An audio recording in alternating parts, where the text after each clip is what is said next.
आफ्नो मन्तव्यको लागि हार्दिक अनुरोध गर्दछु।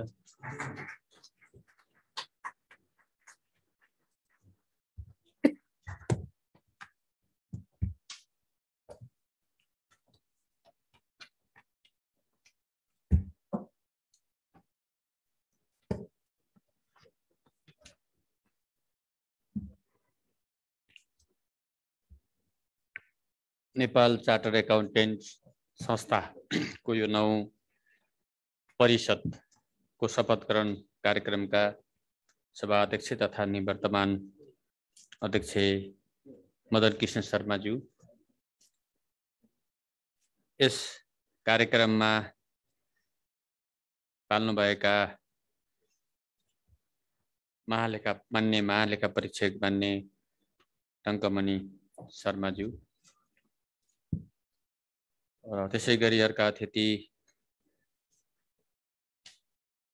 राष्ट्र बैंकका गभर्नर महाप्रसाद शर्माज्यू लगायतका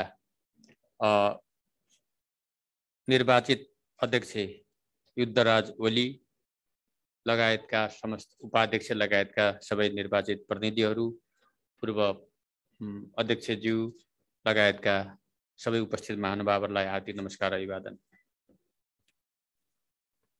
यो संस्थामा यहाँ आएर आज धेरै मलाई उपलब्धि भयो। यो संस्थाको बारेमा मैले धेरै जान्ने मौका पाएँ। यो संस्थाको प्रोफेसनको बारेमा कुरा मैले गरेँ भने तपाईहरुको अगाडि त्यो नसौला। यहाँ सीए मात्रै होइन कि महासीए पनि हुनुहुन्छ। त्यसकारणले त्यतातिर म जान आवश्यक भएन।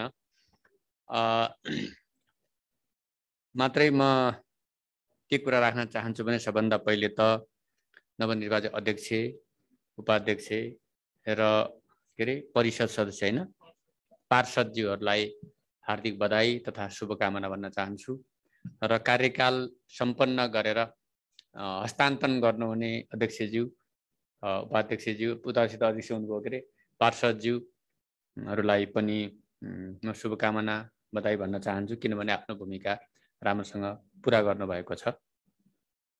संस्था अघि हाम्रो पूर्व तीर्थ सर भन्नुभयो हैन, तीर्थ सरले आफ्नो अनुभव आफ्नो कुरा यहाँ राख्नुभयो। सायद त्यसमा यो संस्थाको इतिहास, संस्थाको उद्देश्य, संस्थाप्रतिको एउटा प्रतिबद्धताको कुरा उहाँले राख्नुभयो भन्ने मलाई लाग्दछ।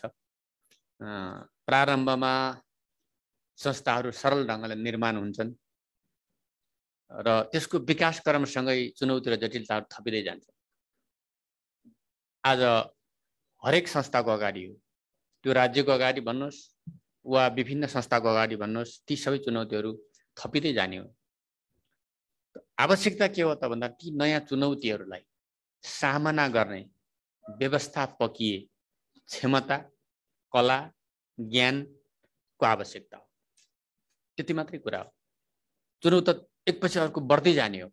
जसले त्यसलाई चुनौती सामना गर्न सक्छ, व्यवस्थापन गर्न सक्छ, त्यही सफल हो, त्यही नेतृत्व हो। तपाईहरुका पनि स्वाभाविक रूपमा चुनौती थपिएका छन्। मैले यो संस्थालाई एउटा अर्थतन्त्रको एउटा महत्त्वपूर्ण टुल्सको रूपमा, एउटा महत्त्वपूर्ण क्षेत्रको रूपमा मैले बुझेँ। किले अर्थतन्त्रलाई के भन्छ आजभोलि प्रेजेन्टेसन गर्दाखेरि शो गर्ने बोर्ड जस्तो यसले कस्तो देखाउँछ त? देखाउने यो रहेछ, अर्थतन्त्रको स्वरूप देखाउँछ यसले। त्यसको चित्र देखाउने भनेको तपाईहरु रहेछ। कुन रङ हाल्दिनुहुन्छ त्यस्तै देखिन्छ। रङ हाल्ने त कलम तपाईहरुसित, पेन्सिल तपाईहरुसँग छ है। रङ रातो हाल्दै रातो, हरियो हाल्दै हरियो, सेतो हाल्दै सेतो, कालो हाल्दै कालो। हेर्ने त देखाएको रङ हेर्ने हो नि, त्यहाँ भित्र रङ मिसाउन सक्दैन। त्यसो भएर यो महत्त्वपूर्ण एउटा संस्था पनि हो। वित्तीय क्षेत्रको सुधारको जो प्रश्न छ र यसमा पारदर्शिता, आर्थिक परिचालन र उपयोगिता, त्यसको उपयोगिता सँग इमानदारीता जोडिन्छ। महालेखा परीक्षकज्यूले इन्टिग्रिटीको कुरा गर्नुभयो, प्रोफेसनल बिहेभियरको कुरा गर्नु भएन। डट बिहेभियर भन्छु मैले, डट बिहेभियर। त्यो प्रोफेसर पनि होला, अनप्रोफेसनल, त्यसकारण मैले डट भनेको। डट बिहेभियरको कुरा पनि यहाँ सँगसँगै आउँदो रहेछ। मैले यही कुरा सुनेर आएको ज्ञान हो यो, मैले नयाँ कुरा भनेको होइन। यहाँहरूको कुरा सुनेपछि मलाई त्यही आयो। डट बिहेभियरको कुरा पनि त छ, हुँदो रहेछ नि त। त्यसलाई प्रोफेसनल बनाउने कुरा नै यहाँ जोड भइराखेको छ। यो संस्थाको महत्त्व, भूमिका पनि त्यहीँनिर छ भन्ने मैले बुझेको छु। अब यसो भन्नुको अर्थ यहाँहरूको भूमिकालाई मैले फेरि कम आँकेको चाहिँ होइन है, त्यसो दुस्साहसमा गर्ने पक्षमा छैन। तर तपाईहरूले खेल्नुभएको जो भूमिका छ, यो संस्थाले जे भूमिका खेलिरहेको छ त्यसको त म प्रशंसै गर्न चाहन्छु। र मैले अघि भनिहालेँ, उठेका प्रश्नहरूको जवाब दिने, देखेका च्यालेन्जहरूलाई सामना गर्ने कुरा त स्वाभाविक रूपमा छ। त्यो गर्न सक्ने क्षमताको, दक्षताको, दृढताको, इमानदारीको पनि सँगसँगै विकास होस् भन्ने कामना पनि गर्न चाहन्छु, अनुरोध पनि गर्न चाहन्छु। आज हाम्रो अर्थतन्त्रको अवस्था, अघि मैले राजस्व विभागमा गएको थिएँ एक दिन, त्यहाँ कार्यक्रममा मैले के भने यो देशको सम्पत्तिको मूल्याङ्कन गरौँ भने, कति हो त हाम्रो सम्पत्ति देशको, कति हो भन्दै छ। जिडिपी यति छ भनेको छ, अथवा अर्को अनौपचारिक यति छ भनेको छ, अर्को यति भनेको छ। के हो त? म अलमल परेर भनेको कुरा है, मूल्याङ्कन गरौँ न भने एउटा छ औपचारिक मूल्याङ्कन त छ, नभएको होइन। कस्तो मूर्ख कुरा गर्यो भन्नु होला, छँदैछ त्यो त। तर समग्र मूल्याङ्कन गर्ने हो भने के आउँछ त रिजल्ट? मैले यो देशको ट्रान्जेक्सन कति हो भनेर सचिवलाई सोधेँ। कति हो त ट्रान्जेक्सन? त्यो भनेको औपचारिक रूपमा देखा पर्यो। त्यही मात्रै त होइन, फेरि समग्र मूल्याङ्कनको आवश्यकता मैले महसुस गरेको छु। अहिलेको हाम्रो अर्थतन्त्र, आर्थिक प्रणालीलाई व्यवस्थित हुँदै आइरहेको छ। म राजसभामा गएँ, त्यहाँको एउटा सिस्टम, भन्सारमा हेरेँ त्यसको एउटा सिस्टम, अडिटरहरूको एउटा सिस्टम, महालेखा परीक्षकको एउटा सिस्टम, महालेखा नियन्त्रकको एउटा सिस्टमहरू छ। तर ती सिस्टमहरूका बावजुद हाम्रा चुनौतीहरू, अघि गभर्नर साहबले भन्नुभयो नि त, सब ठिक छ तर फेरि देखियो। यही देखाउने बेठेकी, नदेखाउने बेठेकी हामी। अथवा त्यो के हो भनेर मैले पनि प्रश्न गर्नु पर्यो। मैले सोधेँ मलाई, यो के हो, खै कर चाहियो भने मैले चाहियो यहाँ उठाउनुहोस् भने मैले के हो यसको बारेमा मलाई अलिकति बताइदिनुहोस् भने उहाँले मलाई बताउनु भयो यस्तो हो भनेर। उहाँले भन्नुभयो, उहाँको कुरा चित्तै बुझ्यो मलाई। अब महालेखा परीक्षकले राखेका कुरा यो त खोज्नुपर्छ भन्ने लाग्यो मलाई।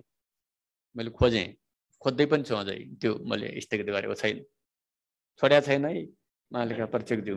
म जारी छ मेरो अभियान, अझै त्यसलाई गहिरोसँग बुझ्दै पनि छु, खोज्दै पनि छु।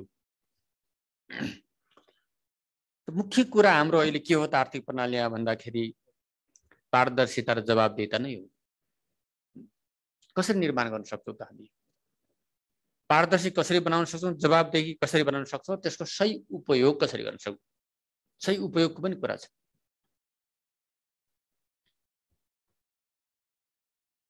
अब भ्याक्सिन किन्ने पैसा रहेनछ, अस्ति बजेट त ठुलो बजेट बनाएको होइन, यति % यताउता पारे मात्रै हो, अरू जस्ताको तस्तै छ, केही पनि गरिएको छैन।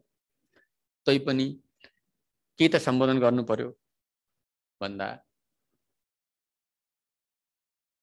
सिस्टमभित्रको व्यथिति हेर्दाखेरि आफैलाई डर लाग्यो। योजनाहरूको कुरा हेर्दाखेरि बरुकाहाल लाग्दो अवस्था छ। त्यसकारण मैले के भने यो देशलाई कति सडक चाहिने हो नक्साङ्कन गरौँ। कति लेनका कतिवटा सडक, कुन राष्ट्रिय मार्गहरू, लोकमार्ग, राष्ट्रिय मार्ग, राजमार्ग कुन सहायक, कुन स्थानीय, कुन छुट्याउनु पर्यो। यतातिर घुमाइदिने, अर्को यतातिर घुमाइदिने, अर्को उतातिर घुमाइदिने, अनि बन्छ कसरी देश? उपयोगिताको सन्दर्भमा हेरेर आयो भने त अनि आवश्यक बजेट कहाँ छ? त्यहाँ बजेट छैन। जहाँ आवश्यक छैन त्यही पैसा छ, बजेट छ। सचिवहरूको भेला गरेँ मैले, सचिवहरू आयो खुलेर भन्नुभयो। त्यो खुलेर भन्नुहोस् तपाईँहरूको कुरा भन्दाखेरि उहाँले त्यही भन्नुभयो। किन खर्च गर्नु भएन पुँजीगत खर्च? मैले भन्दाखेरि किन भएन भन्दाखेरि उहाँले त्यही भन्नु, चाहिने ठाउँ बजेट छैन, नचाहिने ठाउँ बजेट कसरी खर्च गर्ने हामीले भन्ने उहाँहरूको प्रश्न थियो। यो हिसाबमा आउँछ हान्न थाहा छैन, तपाईँहरूलाई भन्नुपर्ने कुरा हो कि थाहा छैन, तर पनि मैले भन्दैछु। त पारदर्शिता र जवाबदेहिता र सही उपयोगको कुरा गर्न सक्यो भने हामीसित भएको सीमित स्रोत साधनले पनि हामीले आफ्नो लक्ष्यमा अगाडि बढ्न हामीलाई धेरै मद्दत पुग्छ भन्ने मलाई लागिरहेको छ। त्यो कुरा हामी अर्थतन्त्र 30 सम्म हैन, 30 सम्म हामीले के गोल गर्ने भनेको छौं नि। अब त्यो गोल यो कोभिडले कता लैजाने, आत्मघाती गोलतिर लैजाने हो कि भन्ने खतरा छ। तर त्यसबाट त पछि हट्न भएन। त्यसलाई पूरा गर्नका लागि हामीले अर्थतन्त्रको पुनर्निर्माण गर्नुपर्ने आवश्यकता छ। त्यो पुनर्निर्माण गर्ने कुरामा महत्त्वपूर्ण कुरा के छ भन्दाखेरि पारदर्शिता नै छ, सुशासन नै छ। मुख्य कुरा त्यही हो। फेरि चुनौती त्यही नै छ। त्यहाँ त्यो कायम गर्न सकियो भने हामी गोल पनि हासिल गर्न सक्छौं भन्ने मलाई लागिरहेको छ। यो पुनर्निर्माण गर्ने सन्दर्भमा अब हामीलाई राष्ट्रिय अन्तर्राष्ट्रिय सबै लगानीको आवश्यकता छ। अडिटको हिसाब त उही हुन्छ होला, अङ्क त त्यही 1 देखि 100 नै होला के रे हैन, अथवा 90 नै कति हो, 91 98 99 कति हुन्छ त्यही नै हुने होला, हिसाब त त्यही होला। तर पनि क्षेत्रहरू नयाँ नयाँ आवश्यक छन्। खर्च गर्ने पनि नयाँ क्षेत्र छ, लगानीका पनि नयाँ क्षेत्र छन्। नयाँ क्षेत्र अनुसारको पनि प्रणाली आवश्यक पर्छ होला। र हामीलाई अहिले मुख्य कुरा रोजगारी सृष्टि गर्नु छ। रोजगारी सृष्टि गर्नका लागि उद्योग महत्त्वपूर्ण कुरा हो। हुन त सजिलो टिकट काटेर बाहिर जाने त हाम्रो कुरामा हामी खुसी नै छौं, तर त्यसले दीर्घकालीन रूपमा अर्थ राख्ने देखिँदैन। रोजगारी सृष्टि गर्ने हो, उद्योग धन्दातिर जाने हो भने मलाई नयाँ एउटा अनुभव ज्ञान मैले हासिल गरिरहेको छु। देशको लागि, राष्ट्रको लागि भनेर एउटा निर्णय गर्दाखेरि कोलाई फाइदा भइहाल्दो रहेछ, कोलाई घाटा भइहाल्दो रहेछ थाहा हुँदैन। कसलाई फाइदा कसलाई घाटा भने त हिसाब त गर्ने कुरा आएन। यो देशमा उद्योग धन्दा कसरी विकास हुन्छ, कसरी आत्मनिर्भर बनाउन सकिन्छ भन्ने कुरा निर्णय गर्दाखेरि पनि चित्त दुखाइ। हामी आफै आफ्नो देश बनाउने रहन्छौँ भन्ने मलाई महसुस भयो। अरूले बनाउन दिन्न भन्थे त्यस्तो होइन रहेछ, हामी आफै नबनाउने रहेछौँ। हामीलाई मजा के लाग्दो रहेछ भने अर्को के ल्याएर सहयोग गर्न मजा लाग्दो रहेछ। हामी आफू मेहनत गरेर हाम्रो आफ्नो उत्पादन गर्ने, आफ्नो उद्योग गर्ने, आफ्ना खानीहरू खतल्ने नै तिर भन्दा अन्त्यबाट ल्याएर सुन लाउने हाम्रो बानीले वास्तवमा हाम्रो देश निर्माणमा ठुलो समस्या रहेछ भन्ने मलाई महसुस भइरहेको छ। तर त्यसलाई तोड्छु। मैले फेरि त्यसबाट विचलित छैन, तोड्ने हो। यति राम्रो सम्भावना छ, यति धेरै स्रोत छ, यति धेरै जनशक्ति छ, युवा बहुल जनशक्ति विश्वभरि गएर त्यहाँको निर्माणमा अरबका देशहरू, अन्य देशहरू निर्माणमा आजको हाम्रो युवा जनशक्ति लागिरहेछ भने हामीले यहाँ नसक्ने कुरा के छ? तोड्नुपर्ने छ। त्यसो हुँदाखेरि अब यसका लागि फेरि पनि कुरा के हो भने इमानदारी तै हो। इमानदारी त बाहिरबाट हेरेर हुने रहेछ, इमानदारी आफै भित्र हुनुपर्छ जस्तो लाग्छ मलाई। अर्कोले हेर्दा इमानदार र बेमान त उसको आँखाले हेर्दो रहेछ, त्यो पनि होला बेमान हुँदा, तर आफू छ भने फेस गर्न सकिन्छ। मलाई के विश्वास छैन फेस गर्न सकिन्छ। कसैले प्रश्न उठाउला फेस गर्न सकिन्छ, छैन भने इमानदार छैन भने फेस गर्न सक्दैन। हामी आफ्नो ठाउँमा इमानदार भएर फेस गर्नुपर्छ भन्ने मेरो मान्यता हो।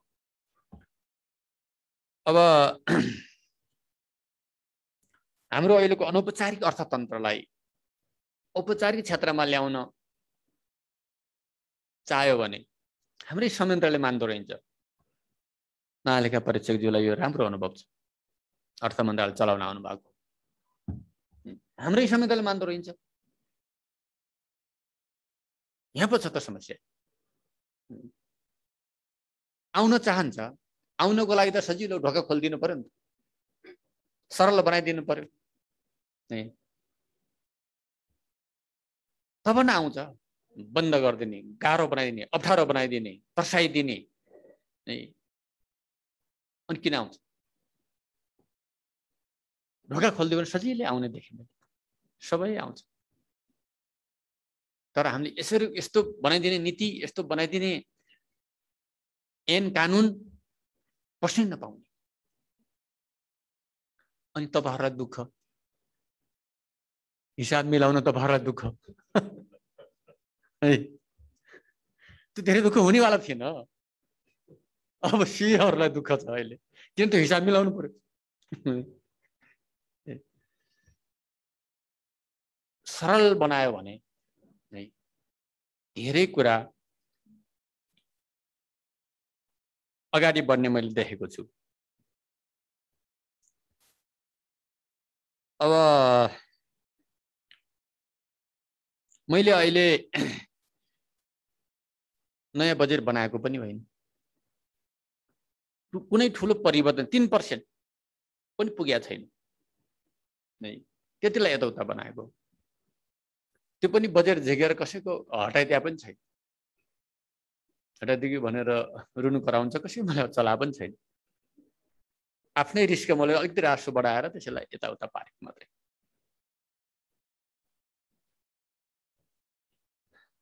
त्यसो गर्दाखेरि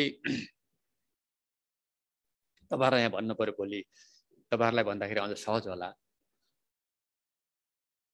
उपभोक्ता समितिको के हालत छ? महालेखा परीक्षकलाई जतिको थाहा होला।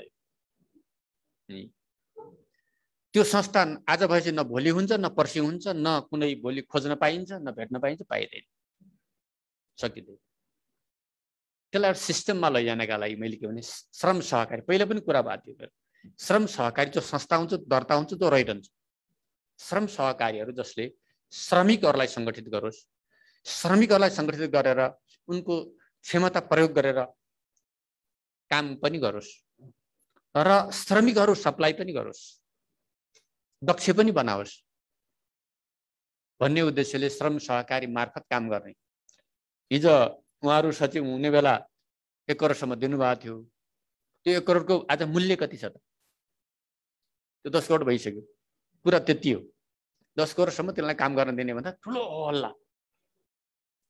यो त विधिमा ल्याउनु खोज्यो, कार्यकर्ताले दिन खोज्यो भन्दाखेरि कार्यकर्ताले उपभोक्ता समितिबाट दिएको छ, मैले त्यसलाई रोक्न खोजेको छु। त्यो कुराले ठिक ढङ्गले बढेन भन्ने मलाई लागिरहेछ। विधिमा संस्थामा ल्याइदिएपछि त संस्था त भइरहन्छ, भोलि त्यो भत्कियो बिग्रियो काम गरेर भन्दा फेरि गर्न सकियो। विधिमा ल्याउने कुरा गर्दाखेरि त्यो कुरा मान्य हुँदैन, प्रश्न उठ्छ। कोभिडमा अब धेरै समस्या छन्, जतातिर समस्या छ। अब अर्थ मन्त्रालय सरकारको नीति अनुसार अब राष्ट्र बैंकले सहुलियत सबैतिर सके जति क्षमताले भए जति सबै पर्याप्तै मात्रामा उहाँले त्यो कुरालाई मोनिटरी पोलिसी लगायतमा ल्याएर अगाडि बढाउनु भएको छ। एउटा पाटो त्यही नै हो। अरू बाँकी हाम्रो क्षमता राष्ट्रको क्षमता अनुसार गर्ने कुरा तै पनि हामीले एकदम तल्लो गरिबहरू जो छ त्यसलाई के राहत दिउँ न।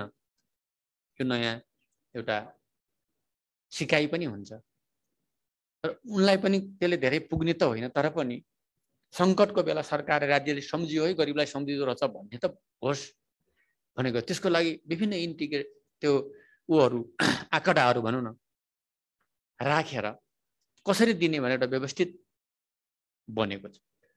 त्यसले आफै छान्छ त्यो व्यक्ति त्यो भित्र पर्छ कि पर्दैन भन्ने कुरा त्यो बनाएर केही थोरै दिन खोजिएको छ। र त्यसले पुँजी त मल्टिप्लाई पैसा त गर्ने कुरा हो। सरकारको ढुकुटीमा राख्नुभन्दा 5-7 अरब त्यहाँ दियो भने त त्यो त कहाँ कहाँ पुग्ला पुग्ला। गरिबको जेबबाट त फेरि कुनै मार्केटमा जाला, मार्केटबाट थोक मार्केटमा जाला, थोक मार्केटबाट बैङ्कमा आउला, बैङ्कबाट फेरि कसैले कर्जा लिएला, के होला त्यही होला नि त। अर्को पनि त्यसभित्र फाइदा पनि छ होला भनेर गरेको एक थरीलाई लौ मान्ने भए भन्ने चिन्ता छ। ती जनता पैसा हो, ती चिन्ता गर्नेको पैसा त होइन, त्यो त्यही जनता पैसा त्यो जनतालाई दिनु खोजेको। त्यो पनि एउटा विधि सम्बद्ध ढङ्गले। मैले भन्न खोजेको कुरा के हो भने यस्ता केही कुराहरू केही विषयहरू अलिकति बल गरिएन भने हाम्रो देश हामी आफै नबनाउने रहेछौँ। हाम्रो प्रगति हामी आफै रोक्दा रहेछौँ। हाम्रा हातखुट्टा हामी आफै बाँध्दा रहेछौँ। अनि यता पनि चल्नु छैन, उता पनि चल्नु छैन। तपाईँहरू जति दुःख गरी अडिट जतिसुकै राम्रो गरे के अर्थ। त्यही भएर तपाईँहरू पनि दिक्क लाग्दो हो कहिले काहीँ र बरु होस् भन्नुहुन्छ होला होइन। त्यस कारणले यो अन्तर सम्बन्धित कुरा रहेछ। मैले भन्नु खोजेँ अन्तर सम्बन्धित कुरा हो यो होइन। अन्तर सम्बन्धित कुरा भएको हुनाले एउटा पाटोले मात्रै सुधार हुने होइन। यो अन्तर सम्बन्धित जो विङ्सहरू छन् ती सबैले आफ्नो ठाउँमा सुधार गर्दा मात्रै समग्र सुधार देखिने कुरा हो। त्यसको अर्थ एउटा पार्टले नगर्ने होइन, एउटा पार्टले पनि गर्दै जाँदा अर्को पार्टले पनि गर्दै जाने कुरा पनि हो। हामी सबैले यो क्षेत्रमा आर्थिक क्षेत्रलाई पारदर्शी बनाउन, आर्थिक क्षेत्रलाई एउटा चुस्त दुस्त बनाउन, सुदृढ गर्न हामी सबैले आफ्नो ठाउँमा मेहनत गर्नुपर्छ। मैले भन्न खोजेको आई क्यानले मात्रै मेहनत गर्नुपर्छ मैले भनिरहेको छैन। अर्थ मन्त्रालय पनि गर्नु पर्यो नि, महालेखा परीक्षकले पनि गर्नु पर्यो, राष्ट्र बैङ्कले पनि गर्नु पर्यो, सम्बद्ध सबै संस्थाहरू सबैले गर्नु पर्यो। हामी सबैले मेहनत गर्दाखेरि अनि रिजल्ट देखिने हो। मेरो भनाइको सार यो हो। त्यो प्रतिबद्धता गरौँ। तपाईँहरूको ठाउँबाट, हामी हाम्रो ठाउँबाट, सबैले आफ्नो ठाउँबाट प्रतिबद्धता गरौँ। त्यसो गर्यो भने सुधार हुन्छ। हामी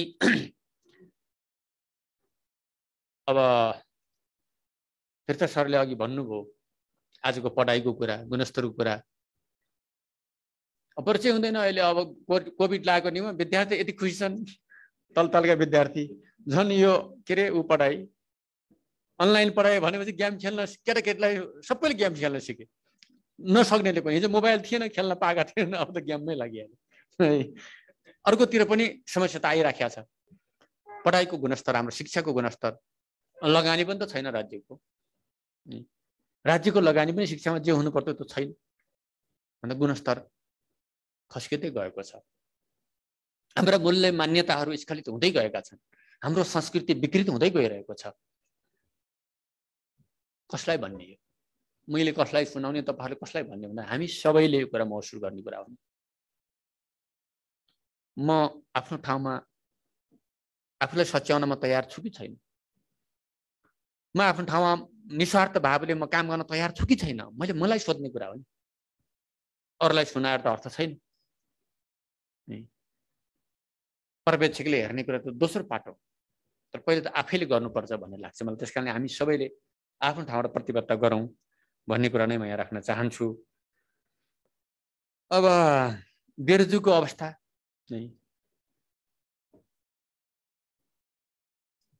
अब हिसाबको कुरा रासो लिने बेलाबाट सुरु हुन्छ हिसाब, त्यहाँबाट आउँछ। जम्मा गर्ने बेला हिसाब, वितरण गर्ने बेला हिसाब, खर्च गर्ने बेला हिसाब, खर्च गरिसकेपछि हिसाब। तर खै त मिल्या हिसाब के हो त यो हिसाब है? किन मिल्दैन त यो? यसको समाधान गर्ने के कसरी हो?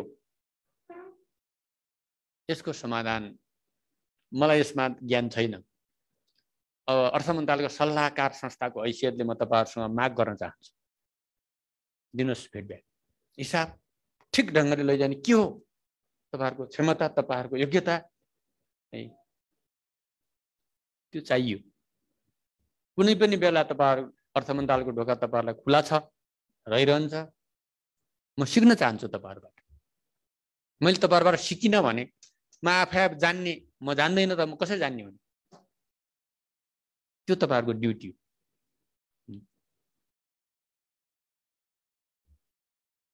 राष्ट्र बैंक वित्तीय क्षेत्रको उहाँले मलाई सिकाउनु पर्यो नि।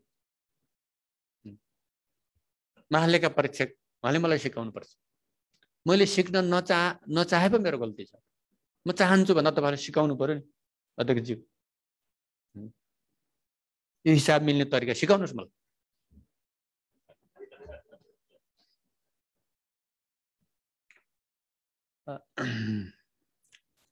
अब यो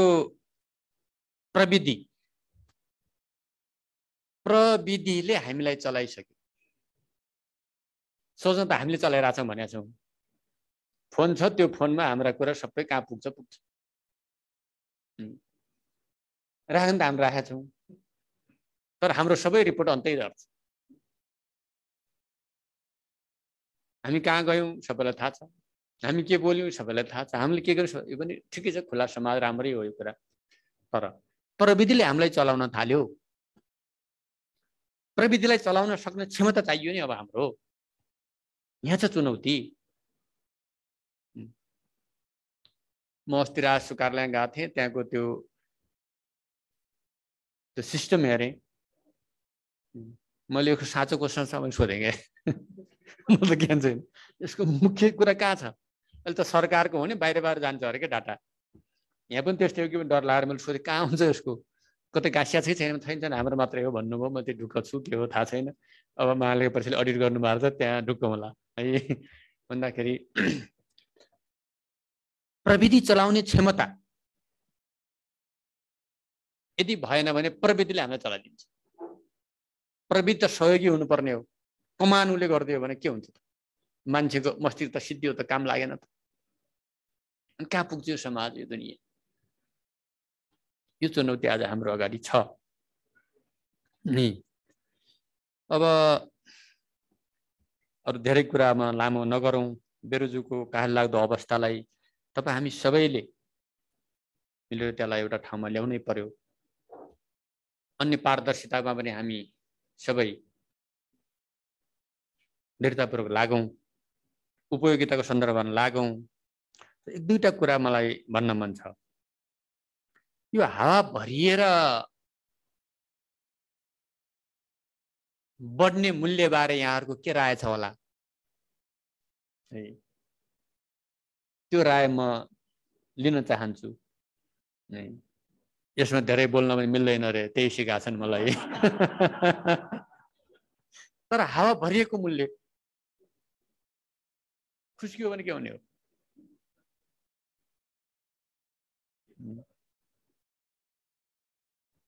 यसको मूल्यबारे के हो त? अघि यहाँले तपाईहरु नाम लिनुभयो धेरै संस्थाको, अघि सबैतिर तपाईहरुको कनेक्सन त छ त। त्यो चाहियो मलाई, छिटै चाहियो दिदी।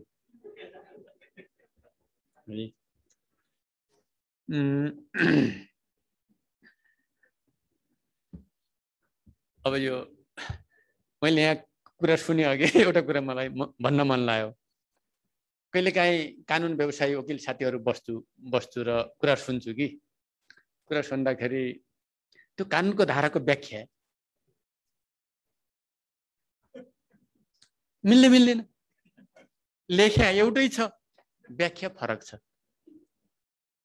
यो सीए अथवा यो आइक्यानमा पनि व्याख्यामा त्यस्तो हो कि के हो हिसाबमा के यहाँ तर्क मिल्छ मिल्दैन भन्न खोजेँ मैले। त्यस्तै हो, अलि फरक हो यो। मैले कुनै आरोप लगाए होइन, बुझ्न खोजेँ म त के हो यो है। अब